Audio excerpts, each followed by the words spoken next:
Tout en ordre de Christopher Helgard aux éditions Les Fourmis Rouges. Comme tous les jours, Monsieur Tout en ordre se réveille dans sa très grande maison. Il s'installe dans sa cuisine pour prendre son petit déjeuner.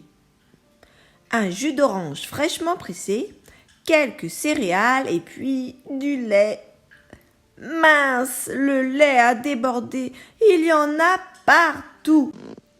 Ce n'est pas grave, car Monsieur Tout en ordre est équipé d'appareils ménagers dernier cri au top de la technologie. La tache de lait est donc épongée en quelques secondes. Mais Monsieur Tout en ordre en profite pour nettoyer le reste de la cuisine. Passionné de ménage, il lance ensuite une opération anti-poussière. Il part à l'assaut du salon. Puis de la bibliothèque.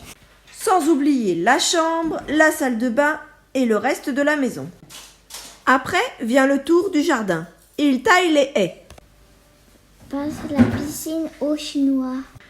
Tond le gazon, nettoie la fontaine et finit par repeindre toute la maison.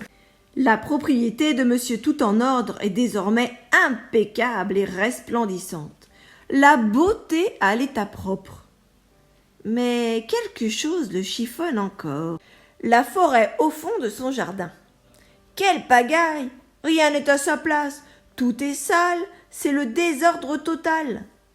Cela mérite un bon coup de nettoyage. Il commence alors à tailler quelques buissons, ramasser des brindilles qui traînent, avant de lisser les feuilles d'un arbre un peu trop ébouriffé.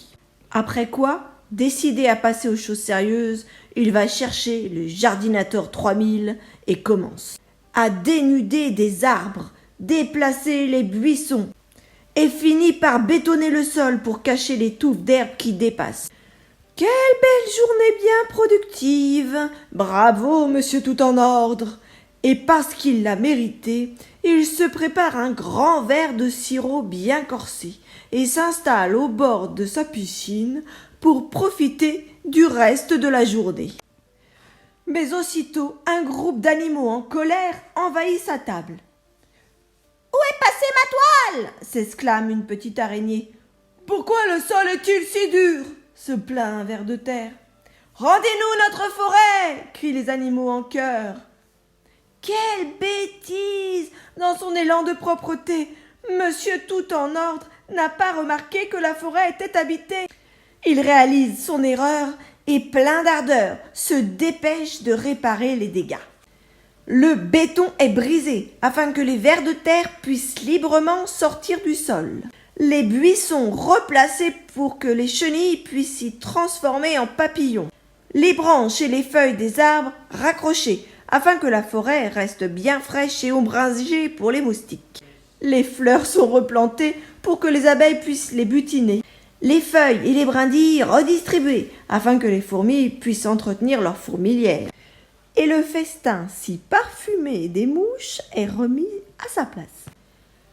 La forêt a maintenant retrouvé son aspect initial.